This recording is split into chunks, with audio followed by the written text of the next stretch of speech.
அல்லேலூயா. ஒரு பாடல்களை பாடி நம் தேவ நாமத்தை நாம் மகிமைப்படுத்தலாம். சுமை தாங்கியேசு சுமக்கின்ற போது சுமைகளை நீயே சுமந்திட வேண்டும். சுமை தாங்கியேசு சுமக்கின்ற போது சுமைகளை நீயே சுமந்திட வேண்டும். இமை முதலுன்னை காக்கின்ற தேவன் இரு கையேந்தி கலங்குவதே. இமை முதலுன்னை காக்கின்ற தேவன் இரு கையேந்தி கலங்குவதே. அருந்தி காலும் சுமட்டமையும் அவரிடம் வந்ததே.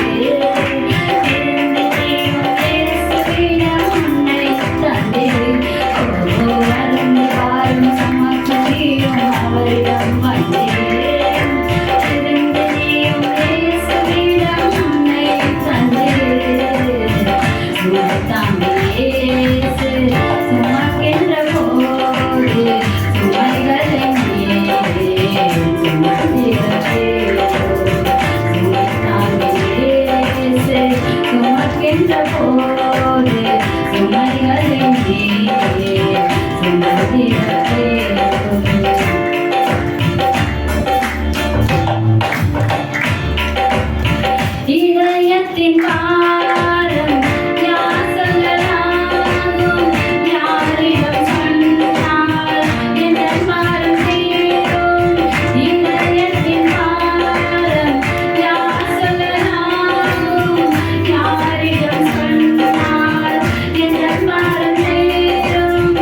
கூட இயேசு சிலுவையில் பேசின 2வது வார்த்தையை நான் பிரசங்கிக்க வந்திருக்கிறேன்.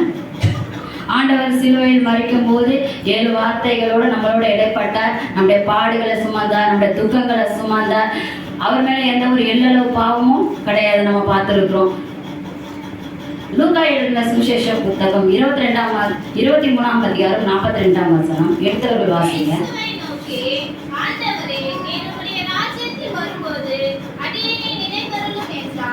இயேசுவை நோக்கி, ஆண்டவரே நீர் உம்முடைய ராஜ்யத்தில் வரும்போது அடியேனை நினைத்தருளும். நம்ம சிலுவை கல்லணை பத்தி நம்ம பார்த்திருப்போம். ஆண்டவர் சொல்லியிருப்பார் லூக்கா சுவிசேஷ புத்தகத்துல 23ஆம் அதிகாரத்துல 39 வரைக்கும் 43 வரை நம்ம வாசிச்சோம்னா மிக தெளிவா இருக்கும். 2ஆம் வார்த்தை என்னன்னா, இயேசு அவனை நோக்கி, இன்றைக்கு நீ என்னுடனே கூட பரதேசில் இருப்பாய் என்று மெய்யாக உனக்கு சொல்லுகிறேன் என்றார். லூக்கா 23:41. அதே மத்தேயுல பார்த்தீங்கன்னா 27:38, அப்போது அவருடைய வலது பக்கத்தில் ஒருவனும் அவருடைய இடது பக்கத்தில் ஒருவனுமாக 2 கள்ளர் அவரோடு கூட சிலுவையில் அறையப்பட்டார்கள். மத்தேயு 27:44, அவரோடு கூட சிலுவையில் அறையப்பட்ட கள்ளரும் அந்தபடி அவரை நிந்தித்தார்கள் என்று மத்தேயு பதிவு செய்திருக்கிறார். வலது பக்கத்துல ஒருத்தர், இடது பக்கத்துல ஒருத்தவங்க சிலுவையில் அரைஞ்சாங்க. அது மாத்திரம் இல்லாம அவங்க நிந்திச்சாங்க அப்படின்னு சொல்லிட்டு மத்தேயு சுவிசேஷ புத்தகத்துல அவர் எழுதியிருக்காரு. மார்க் எழுதின சுவிசேஷ புத்தகத்துல 15ஆம் அதிகாரம் 27, அல்லாமலும் அவருடைய வலது பக்கத்தில் ஒருவனும் அவருடைய இடது பக்கத்தில் ஒருவனுமாக 2 கள்ளரை அவரோடு கூட சிலுவையில் அறைந்தார்கள். மார்க் 15:28, அக்கிரமக்காரரில் ஒருவராக எண்ணப்பட்டார் என்கிற வேத வாக்கியம் அதனாலே நிறைவேற்று. 200 வருஷத்துக்கு முன்னாடியே ஏசாயா தீர்க்கதரிசன புஸ்தகத்துல அக்கிரமக்காரரில் ஒருவராக எண்ணப்பட்டார் என்ற வார்த்தை குறிப்பிட்டு சொல்லுவாங்க. அதனால நிறைவேற்று என்று ஏசாயா 53:12. எடுத்தவர்கள் வாசிங்க.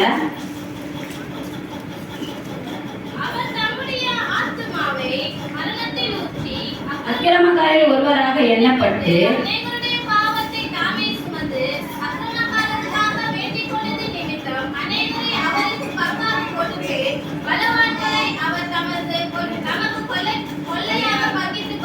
ஆமென்.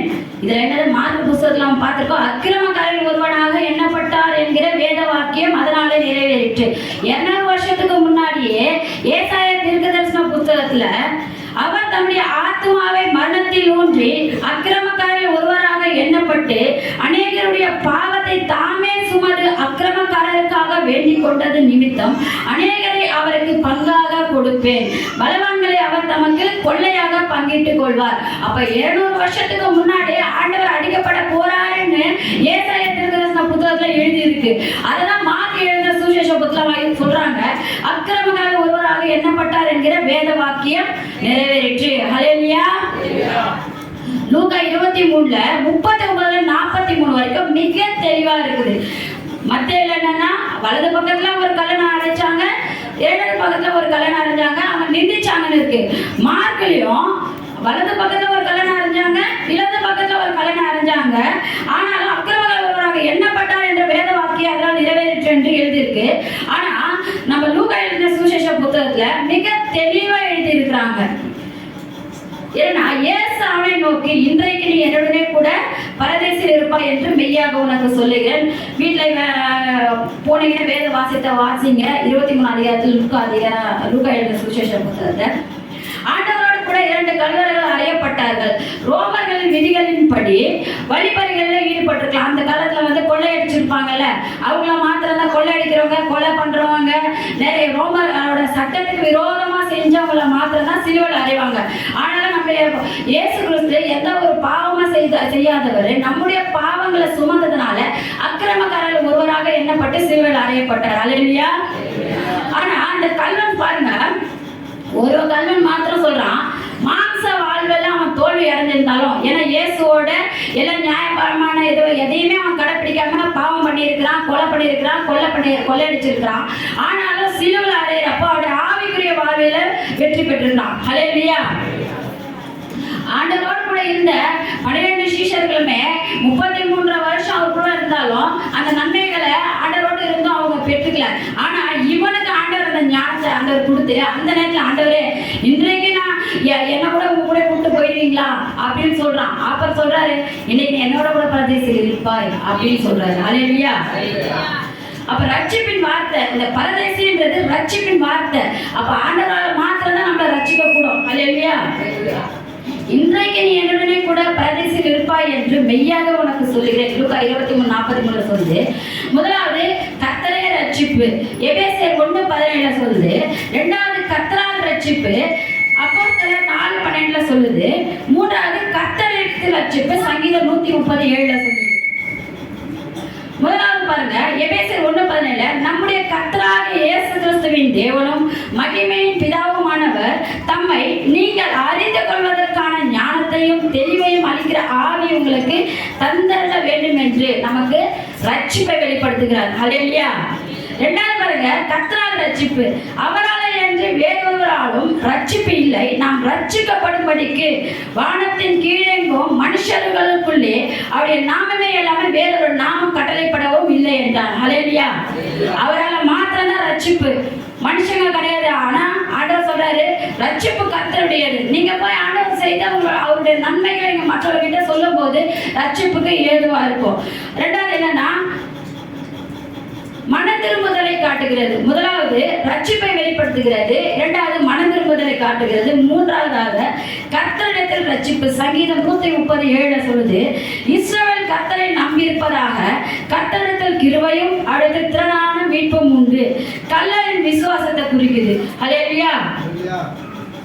பவுல் சொல்றாரு 2 கொரிந்தியர் 12:2-3 கிறிஸ்துவுக்குள்ளான ஒரு மனுஷனை அறிவேன், அவன் 14 வருஷத்துக்கு முன்னே 3ஆம் வானம் வரை எடுக்கப்பட்டான். அவன் சரீரத்தில் இருந்தானோ சரீரத்திற்கு புறமே இருந்தானோ அதை அறிய தேவன் அறிவார்.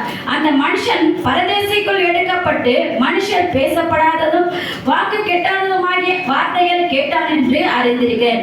அப்போ 3ஆம் வானம் வரை எடுத்துக்கொள்ளப்பட்டாங்க அப்படின்னு சொல்றாங்க. அப்போ 3ஆம் வானத்துல பரதேசி இருக்குன்றத நம்ம கன்ஃபார்ம் பண்றோம். அல்லேலூயா. அதுலயும் பாருங்க, மனுஷன் பேசப்படாததும் வாக்கு கெட்டாததுமாகிய வார்த்தைகளை கேட்டான். அப்ப அந்த இடத்துல மனுஷங்களோட பேச்சும் கேட்கிறாங்க. அந்த 3ஆம் வானத்துல மனுஷங்களோட பேச்சும் கேட்கிறாங்களா. அப்ப பரதேசின்னு ஒண்ணு இருக்கு. அந்த இடத்துல நியாயத்திற்கு நாள் வரும்போது அங்க யாரெல்லாம் இருக்காங்களோ அவங்களுக்கெல்லாம் நியாயத்திற்கு வரும். அல்லேலூயா. நாம கூட ஆண்டவருக்கு உண்மை உத்தமமாக இருந்தா நாம கூட இந்த நாள்ல பரதேசிக்கு போவோம். அல்லேலூயா. அடுத்தது பாருங்க, இதுல ஒரு 4 பாயிண்ட் இருக்கு சிலுவை கல்லணை குறிச்சு. முதலாவது தேவனுக்கு பயந்திருக்கிறான். லூக்கா எழுதின சுவிசேஷ புத்தகம் 23ஆம் அதிகாரம் 40வது வசனம். மற்றவன் அவனை நோக்கி, நீ இந்த ஆக்கினை உட்பட்டவனாய் இருந்தும் தேவனுக்கு பயப்படுகிறது இல்லையா? அந்த இடத்துல ஒரு பயம் வருது பாருங்க. நீங்களும் கர்த்தருக்கு பயம் கொடுங்க, உங்களுக்கும் கண்டிப்பா பாரடைஸ் இருக்கும். பாரடைஸ்னா பரதேசி தான் பாரடைஸ் அல்லது ஏதோன்னு சொல்லுவாங்க. ஏதாவது ஒரு கோயில்ல போய் யாரன்னா கொள்ளையடிச்சிட்டாங்கன்னா சொல்லுவாங்க. பழைய காலத்துல நீங்க கேள்விப்பட்டிருப்பீங்க. என்ன பண்ணுவாங்கன்னா, உனக்கும் ஒரு பங்கு தரேன், பத்திரமா பார்த்துக்கு. ஒரு 4 பங்கோ ஒரு அடிச்சுட்டு வந்துட்டாங்கன்னா, அந்த கோயில ஒரு கடவுள் இருக்கிறாருன்னா உனக்கு ஒரு பாகம் தரேன், என்னை பார்த்துக்கோ. அந்த பயந்துட்டு என்ன பண்ணுவான், மாட்டிக்க போறோம். ஒரு 4 பேர் 5 பேர் போய் ஏதாச்சும் திருட போனாங்களா என்ன பண்ணுவாங்க, நீங்க எதையும் காட்டி கொடுக்காத, இன்கேஸ் யாராச்சும் பார்த்துட்டாலும் ஒரு பாகம் நான் உனக்கு தரேன், யார்கிட்டயே சொல்லாத. அப்ப அவனுக்கு கூட ஒரு பயம் இருக்குது, அந்த இடத்துல எங்க நம்ம மாட்டிக்க போறோம்னு சொல்லிட்டு. கொலை பண்றவங்க அவங்களாம் பண்றது கிடையாது, ஏதாவது ஒரு சந்தர்ப்ப சூழ்நிலையினால பண்றாங்க. இங்க கூட நம்ம உட்கார்ந்துட்டு இருக்கவங்க எல்லாருமே பல வகையான சூழ்நிலைகளை உட்கார்ந்துட்டு இருப்போம். நம்மளுக்கு என்ன சூழ்நிலைகள் இருக்குன்றது உங்களுக்கும் தேவனுக்கும் மாத்திரமே தெரியும். அல்லேலூயா. அதுல 2வது பாருங்க, உணர்வுள்ளவனா இருக்கிறான். 23:41 நாமும் நியாயப்படி தண்டிக்கப்படுகிறோம், நாம் நடப்பித்தவைகளுக்கு தக்க பலனை அடைகிறோம், இவரோ தகாததொன்றையும் நடப்பிக்கவில்லையே என்று அவனை கடிந்து கொள்கிறார். வசனம் நம்ம நீதிமொழியில பார்க்கிறோம், தன் பாவங்களை மறைக்கிறோம் வாழ்வடைய மாட்டான், அவைகளை அறிக்கை செய்து விட்டு விடணும் இறக்கம் பெறுவான். தன் பாவத்தை மறைக்க கூடாது. ஆண்டவர் சமூகத்தில் நம்ம அறிக்கை செய்து விட்டுட்டாலே போதும், ஆண்டவர் சமூகத்தில் நமக்கு இறக்கம் கிடைக்கும். அல்லேலூயா. ஆனா இவர் சொல்றாரு, இந்த கல்லனு நாம நியாயப்படி தண்டிக்கப்படுறோம். நம்ம எப்பனா நம்ம சொல்லிருமா, நியாயப்படி நம்ம கண்டிக்கப்படுறோம். பாஸ்டர் ஏதாச்சும் பிரசவம் பண்ணிட்டாருன்னா கண்டிச்சு சொன்னா, பாஸ்டர் என்னதான் சொன்னாரு, எனக்காக தான் சொன்னாரு, நியாயப்படி நம்ம கண்டிக்கப்படுறோம் நம்ம சொல்ல மாட்டோம். ஆண்டவர் உங்ககிட்ட அக்கியூட்டா பேசுறாரு. ஏன்னா வானமும் பூமியை ஒழிந்து போனாலும் என் வார்த்தைகள் ஒழிந்து போவதில்லை. அப்போ வார்த்தையில வல்லமை இருக்கு. ஆண்டவரோட எச்சரிப்பின் சத்தம் ஊழியக்காரர் மூலம் வந்தோம்னா அதை நம்ம அக்செப்ட் பண்ணிக்கணும். ஆனா நம்ம என்ன பண்ணோம், எனக்கு என்னதான் குறிச்சு பேசுறாருன்னு நினைக்கிறேன். ஆனா ஊழியக்காரர் வந்து எதையும் கேள்விப்பட்டிருக்க மாட்டார். நீங்க தெரு சண்டை போட்டாலும் கொலை சண்டை போட்டாலும் எதுவும் தெரிஞ்சிருக்காது.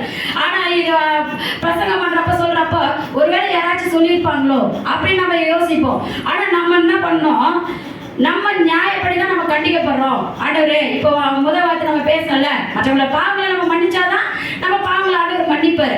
அப்ப ஆண்டவருக்கு நம்ம மன்னிப்பு கேட்கிற பட்சத்துல ஆண்டவர் நம்மளுடைய பாவங்களே நம்மளோட தப்பிதங்களை மன்னிப்பார். ஹல்லேலூயா.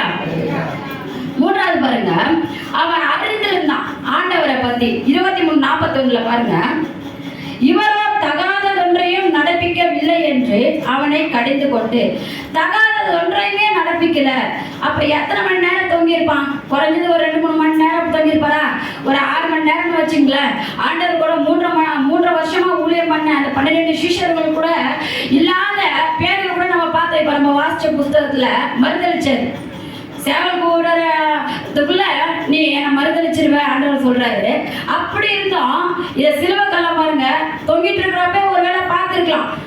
வேதப்பாரர்கள்லாம் அவரு ஒரு மாதிரி சொல்றாங்க, ஜனங்கள் எல்லாம் சொல்றாங்க இவர் கிறிஸ்தவானா, இவரை ரசிச்சுட்டோமே அப்படின்னு. ஆனாலும் அதையெல்லாம் பார்த்து கூட இவன் யோசிக்கல. அந்த நேரத்துல இன்னொரு பக்கத்துல அந்த சிறுவக்கலை சொல்றாரு, உன்னால் ரசிக்க கூடுமானால் உன்னையும் ரசித்துக்கொள், என்னையும் ரசித்துக்கொள் அப்படின்னு சொல்றாங்க. ஆனா இந்த கல்ல என்ன சொல்றாரு, ஆண்டவரே உங்களோட ராஜத்துல என்ன நினைச்சுங்கப்பா. அப்ப அவர் சொல்றாரு, மெய்யாகவே நான் சொல்றேன், இன்றைக்கு நீ என்னோட கூட பரதேசில் இருப்பாய். அல்லேலூயா. நாமளும் கூட நம்முடைய பாவங்களை அறிக்கை செய்து அவரை நம்ம பின்பற்றுவோமானால், ஆண்டவருக்கு கீழ்ப்படிந்து ஆடைய செய்கைகள் எல்லாம் நம்ம செய்து பின்பற்றுவோமானால் நாமளும் கூட ஆண்டவரோட பரதேசில் இருப்போம். அல்லேலூயா. விசுவாசம் 4வது 23:42 சொல்லுது, இயேசுவை நோக்கி, ஆண்டவரே நீர் உம்முடைய ராஜ்யத்தில் வரும்போது அடியேனை நினைத்தருளும். ஆண்டவரே கிட்ட கேட்கிறான், நீர் உன்னுடைய ராஜ்யத்தில் வரும்போது அடியேனை நினைத்தருளும். விசுவாசிக்கிறான், நம்ம கண்டிப்பா நம்ம பரலோகம் போவோம், கண்டிப்பா இன்றைக்கு நம்ம பரதேசில இருப்போம் நம்ம விசுவாசிக்கிறான். யோவான் 3:16 சொல்லுது, தேவன் தம்முடைய ஒரே பேரான குமாரனை விசுவாசிக்கிறவன் எவனோ அவன் கெட்டு போகாமல் நித்திய ஜீவனை அடையும்படிக்கு அவரை தந்தருளி இவ்வளவாய் உலகத்தில் அன்பு கூர்ந்தார். அல்லேலூயா. ஒருவேளை அந்த கதை இந்த வசனத்தை படிச்சிருப்பாரான்னு தெரியல. அந்த இடத்துல ஆண்டவரை விசுவாசிச்சான். தேவன் தம்முடைய ஒரே பேரான குமாரனை விசுவாசிக்கிறவன் எவனோ, அந்த இடத்துல அவன் சிலுவைக்கல்லன் விசுவாசிச்சதுனால ஆண்டவர் சொல்றாரு, இன்னைக்கு என்னோட கூட பரதேசில் இருப்பாய். ஹல்லேலூயா. கல்லறா இருந்தாலும் மனம் திரும்பினா மாத்திரம் தான் பரதேஸ். ஹல்லேலூயா. வெளிப்படுத்தின விசேஷம் 2:7 சொல்லுது, ஆவியானவர் சபைகளுக்கு சொல்லுகிறதை காதுள்ளவன் கேட்க கடவன்.